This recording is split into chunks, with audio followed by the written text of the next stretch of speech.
हर खबर पर होगी आपकी पकड़। डाउनलोड कीजिए एबीपी लाइव ऐप। गोवा के मुख्यमंत्री प्रमोद सावंत साहब इस वक्त हमारे साथ जुड़ चुके हैं।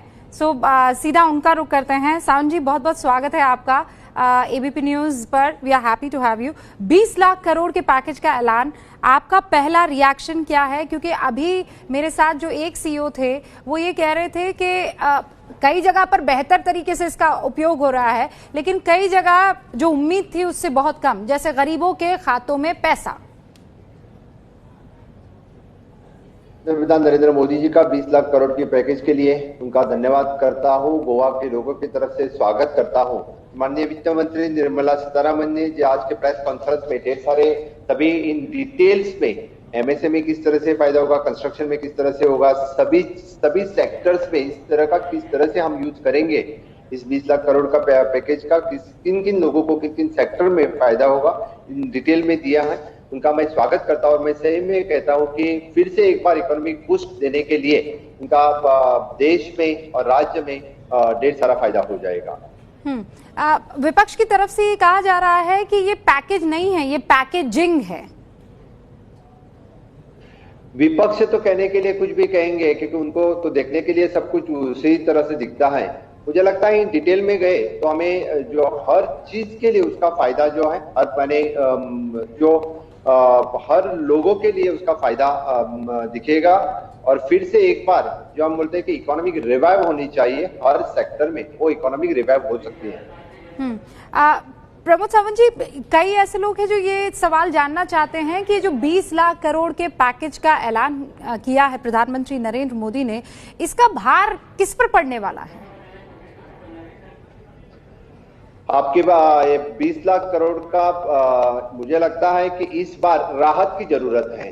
प्रमोद सावंत जी, आपने सुना योगी आदित्यनाथ बहुत प्रसन्नता जाहिर कर रहे थे और ये बता रहे थे कि कैसे एमएसएमई को के अंदर एक नई जान फूंकने के कदम जो है निर्मला सीतारमण और प्रधानमंत्री नरेंद्र मोदी की तरफ से उठाए गए हैं। ये एमएसएमई को दिए गए लोन का फायदा गोवा को भी क्या होने वाला है और कितना?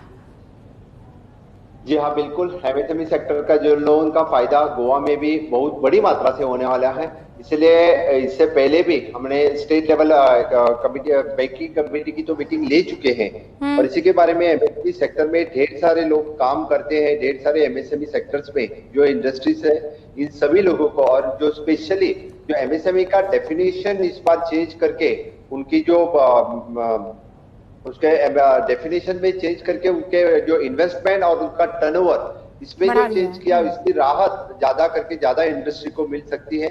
और इसीलिए मुझे लगता है इसका फायदा ज्यादा एमएसएमई जो micro small and medium industries के लिए, गोवा में इस तरह के ढेर सारे इंडस्ट्रीज हैं जो फायदा उठाएंगे और बिल्कुल सरकार उनको पूरी तरह से जो राहत पैकेज की राहत मिलने के लिए पूरी तरह से मदद भी करेगी।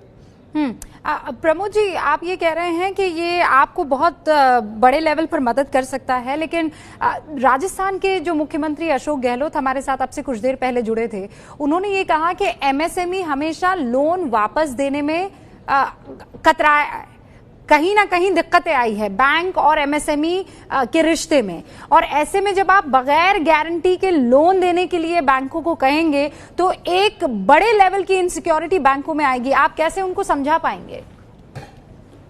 जब एक आधी पैकेज जब सेंट्रल गवर्नमेंट देती है और उसी पैकेज के हिसाब से जब सेंट्रल गवर्नमेंट अलाउ करती है कि एमएसएमई सेक्टर को लोन देने की, तो मुझे लगता है निश्चित इस पोस्ट कोविड के फेज में एमएसएमई जितने लोग काम करते हैं, निश्चित रूप से हमें फिर से एक बार एमएसएमई को उभारी देने के लिए ये जो बूस्ट दिया गया है, तो एमएसएमई सेक्टर में भी इसकी पॉजिटिविटी जो है, ये देख के एमएसएमई से लोग लोन लेंगे भी और इसका फायदा ज्यादा करके पूरे एमएसएमई सेक्टर में होगा।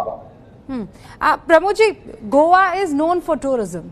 आपके यहाँ अब एक भी केस नहीं है। आप लोगों ने कोविड-19 से इस तरह की जंग लड़ी कि कोविड-19 को वहां से जाना पड़ा है, लेकिन टूरिस्ट कब आ पाएंगे? मैं आपको बताता हूँ, आज के दिन हमारी स्टेट कोविड मुक्त राज्य है, लेकिन इस बार भी अभी हमारे जो गोवा के रहने वाले जो मुंबई में रहते हैं या महाराष्ट्र, कर्नाटक, बाकी अन्य में राज्य में रहते हैं, उनको अभी वापस लेने के हमने स्टार्ट कर दिया है। सभी लोगों को हम बॉर्डर पे चेक करते हैं, लेकिन इसके बाद अभी कोई भी आता है तो शायद वो कोविड पॉजिटिव भी आ सकता है।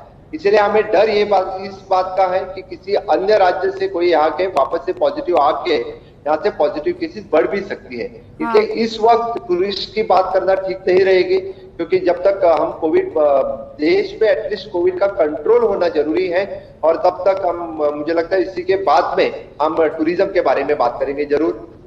प्रमोद जी, लेकिन टूरिज्म पर तो आपकी बहुत बड़ी आय जो है वो निर्भर करती है, तो आप लोगों को बहुत नुकसान हुआ है।